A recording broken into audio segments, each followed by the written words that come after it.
आप देख रहे हैं यंग बाइट्स, मैं हूं आपके साथ पूजा ठाकुर। आज के हमारे आइडियाज एक्सचेंज के प्रोग्राम में मैं आपको मिलवाने जा रही हूं आयुर्वेदिक डॉक्टर विकास गुप्ता जी से। सर, आपका बहुत बहुत स्वागत है यंग बाइट्स में। Thank you. जैसे कि आप सब जानते हैं कि आयुर्वेदिक जो है पुरानी कथाओं में भी हमने उसके बारे में जिक्र सुना हुआ है, हमारे वेदों से आया हुआ है। तो क्या इम्पोर्टेंस उसकी आज के टाइम पे, क्या उसका अस्तित्व क्या अभी भी उतना ही बरकरार है? इसी सब चर्चा के लिए हमारे साथ जुड़ने जा रहे हैं विकास जी।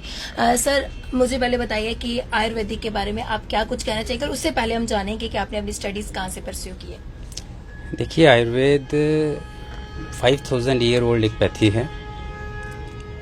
समाज में कहते हैं कि जब से इंसान शुरू हुआ है तब से उसको रोग भी लगना शुरू हो गए। तो ये पैथी इसकी शुरुआत हुई थी ब्रह्मा जी से। ब्रह्मा जी ने लोगों में जो डिजीज़, जो बीमारियां उत्पन्न होनी थी, उनको पहले से ही जानकर आयुर्वेद को उन्होंने आगे उसका ज्ञान दे दिया था। तो ये 5000 साल से हमारे साथ चलती आई है। भिन्न भिन्न प्रकार के जो रोग, जो जैसा जैसा समय आया वैसे वैसे रोग उत्पन्न होते गए और उनकी सारी ट्रीटमेंट ये पहले से ही बता दी गई थी। वही पैथी हम आज भी पढ़ते हैं। मैंने अपनी स्टडी जो 12th के बाद मैंने उसी समय ये सोच लिया हुआ था कि मैं आयुर्वेद को परस्यू करूँगा। आयुर्वेद एक रिसर्च फील्ड थी। मेरा शुरू से ही रिसर्च में इंटरेस्ट था और लोगों की ट्रीटमेंट करने के लिए एलोपैथी से हट के थोड़ा सा मैं सोचता था। तो इसीलिए मैंने आयुर्वेद को परस्यू किया। जम्मू में ही कॉलेज है, Jammu institute of Ayurveda and research. वहाँ से मैंने अपनी ग्रेजुएशन की BAMS। उसके बाद मैंने हायर स्टडीज़ MD किया उसी कॉलेज से इन द सब्जेक्ट ऑफ क्रिया शरीर। और MD करने के बाद मैं अपनी प्रैक्टिस शुरू कर दी और साथ में ही मैं अभी एसोसिएट प्रोफेसर की पोस्ट पे हूँ। जी, आयुर्वेदिक की बात की जाए तो वेदों से ही ये उत्पन्न हुआ है और आज के टाइम पे लोग एलोपैथी लेना ज्यादा प्रेफर करते हैं क्योंकि उन्हें चाहिए कि जल्दी ही इफेक्ट हो। क्योंकि कोई भी अगर उन्हें डिजीज हो, कहीं भी पेन है, तो वो वेट नहीं कर सकते, उन्हें बस एलोपैथी की दवाइयां खा ली तो उसे फर्क हो जाता है। मुझे बताइए, आज के टाइम पे क्या लगता है आपको, एक जो स्टेटस था आयुर्वेदिक का उस टाइम पर, क्या आज भी वो उतना ही बरकरार है? देखिए, ये बड़ा अच्छा क्वेश्चन पूछा आपने। मैं ऐसा कहूँगा कि इस टाइम पे आयुर्वेद का स्टेटस पहले से भी बहुत ज़्यादा बढ़ चुका है। आयुर्वेद के बहुत अच्छे इंस्टीट्यूट्स, रिसर्च इंस्टीट्यूट्स पूरे इंडिया में खुल चुके हैं। कुछ अच्छे इंस्टीट्यूट्स का मैं नाम बताता हूँ, जैसे NIA है, नेशनल इंस्टीट्यूट ऑफ आयुर्वेदा। ये उसके बाद दिल्ली में है। अभी इंडियन गवर्नमेंट में एम्स करके शुरू किया है। जैसे एलोपैथी में एम्स है, वैसे ही सेम स्टेटस का आयुर्वेद का एम्स शुरू किया है दिल्ली में। उसके बाद एक चौधरी ब्रह्म प्रकाश इंस्टीट्यूट है दिल्ली में। तो ये कुछ गिने चुने इंस्टीट्यूट्स हैं जो इस समय इंटरनेशनल स्टैंडर्ड्स की रिसर्च कर रहे हैं। तो रिसर्च फील्ड तो ये पहले से ही थी। पहले कुछ कारणों से इसमें इतनी प्रगति नहीं हो पाई जितनी अभी 10-15 साल से हो रही है। और आयुर्वेद को पढ़ने वाले बच्चे भी बहुत अच्छे आ रहे हैं। कुछ ऐसे स्टूडेंट्स भी आते हैं जो MBBS को छोड़ के, MBBS BDS को छोड़ के उनका इंटरेस्ट होता है आयुर्वेद में, तो वो आयुर्वेद पढ़ने के लिए आते हैं। दूसरी बात कि इस समय लोगों के मन में आयुर्वेद के लिए कितना इंटरेस्ट है, कितना विश्वास है। तो मैं ये कहूँगा कि आयुर्वेद में कुछ क्रोनिक डिजीज़ की ट्रीटमेंट बहुत अच्छी है जिनका एलोपैथी में ट्रीटमेंट नहीं है।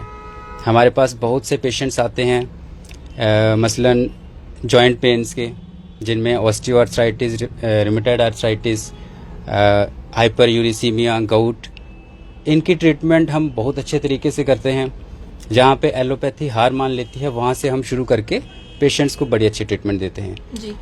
दूसरी बात, रीनल ट्रीटमेंट्स, किडनी की जो डिजीज़ होती हैं, लिवर की डिजीज़ हैं, साइकेट्रिक प्रॉब्लम्स, इन चीज़ों में आयुर्वेद का बहुत अच्छा रोल है और हम आज के टाइम पे सोसाइटी में बहुत बड़ा योगदान दे रहे हैं। एक चीज़ और आपने सुनी होगी, आयुर्वेद की एक थेरेपी होती है पंचकर्मा थेरेपी।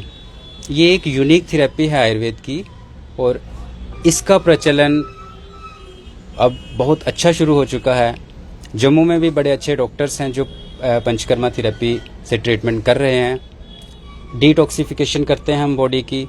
पंचकर्मा से हम पूरे शरीर का डिटॉक्सिफिकेशन करके जो क्रोनिक डिजीजेज उत्पन्न हो चुकी होती हैं उनसे परमानेंट इलाज दिलाते हैं पेशेंट्स को। जी, जिस तरह से अगर एलोपैथी मेडिसिन की बात की जाए तो कहीं ना कहीं साइड इफेक्ट, क्योंकि हम ज्यादा एंटीबायोटिक लेते हैं तो साइड इफेक्ट उसके रहते हैं।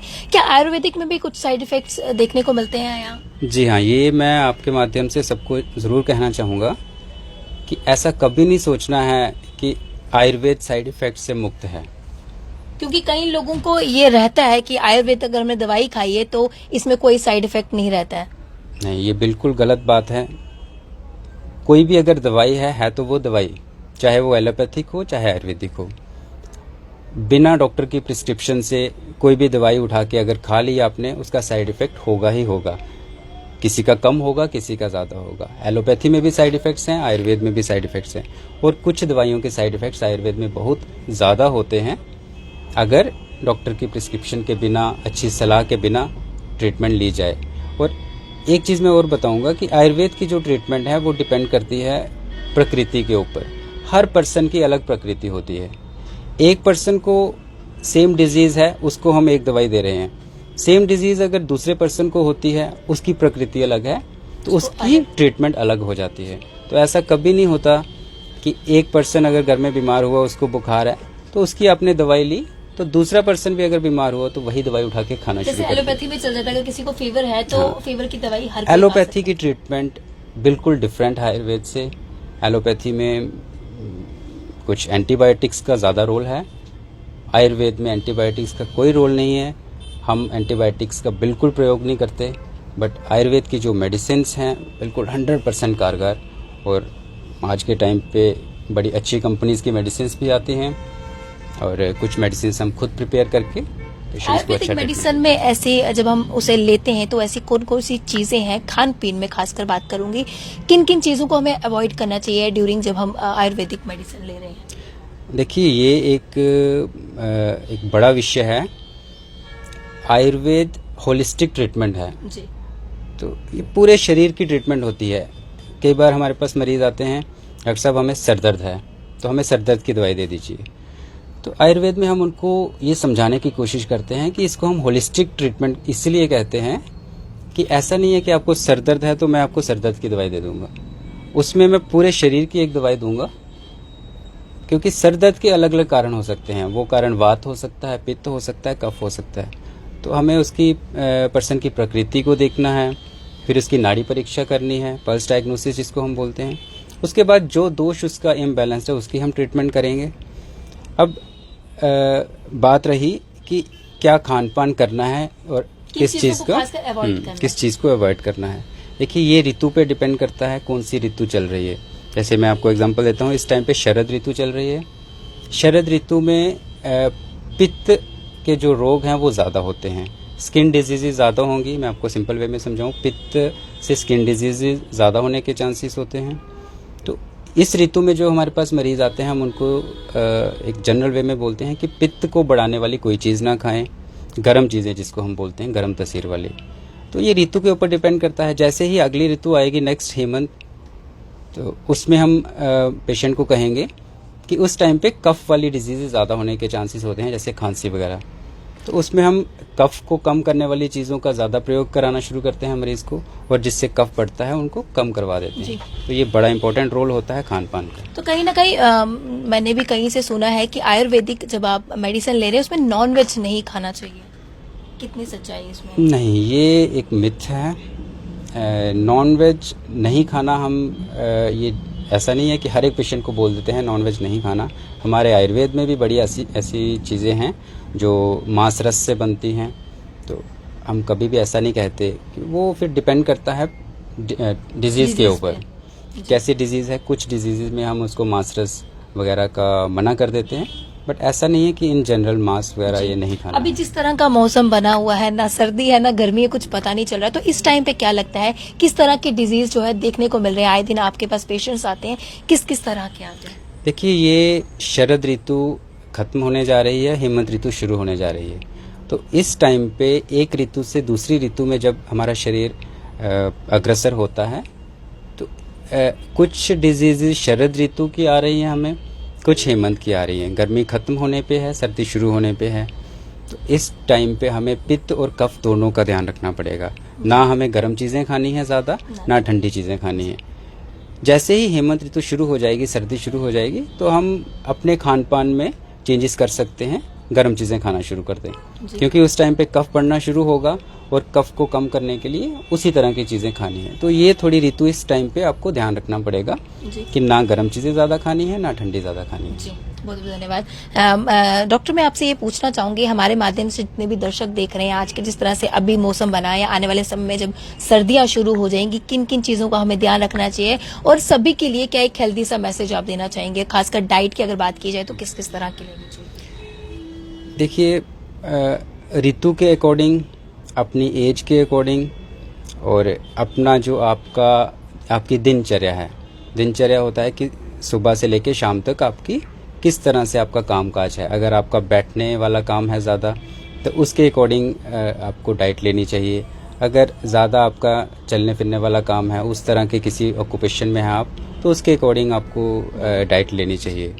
तो हमारे पास बड़े सारे ऐसे मरीज़ आते हैं कि वेट उनका इंक्रीज़ हो रहा है, क्योंकि ये एक बहुत बड़ी समस्या है इस टाइम पे, ओबेसिटी, या जिसको हम स्थूल्य बोलते हैं आयुर्वेद में।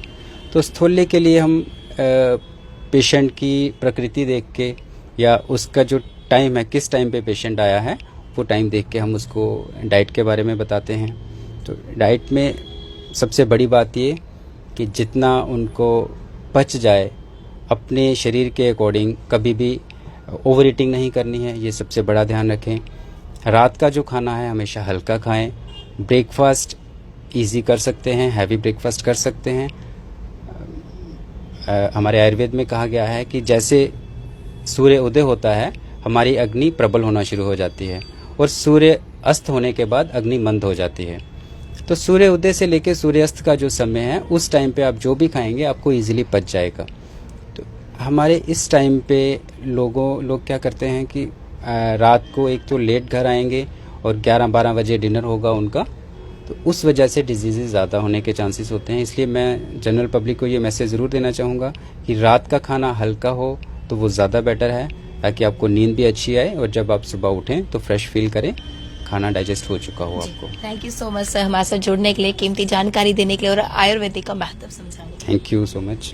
तो आज के हमारे आइडियाज एक्सचेंज के प्रोग्राम में हमारे साथ जुड़े थे डॉक्टर विकास गुप्ता। काफी अच्छा मैसेज इन्होंने सभी व्यूअर्स के लिए दिए, हेल्दी से टिप्स भी इन्होंने सबके लिए दिए कि हमें किस तरह की डाइट लेनी चाहिए, किस तरह की नहीं लेनी चाहिए, और हेल्दी से टिप्स उन्होंने सभी के लिए दिए। अगली अपडेट लेकर फिर मैं हाजिर होंगी और अगले हफ्ते फिर नई शख्सियत से आपको रूबरू करवाऊंगी। तब तक के लिए आप देखते रहे यंग बाइट्स। वीडियो जर्नलिस्ट अभिषेक बड़ू के साथ मैं पूजा ठाकुर, यंग बाइट्स जम्मू।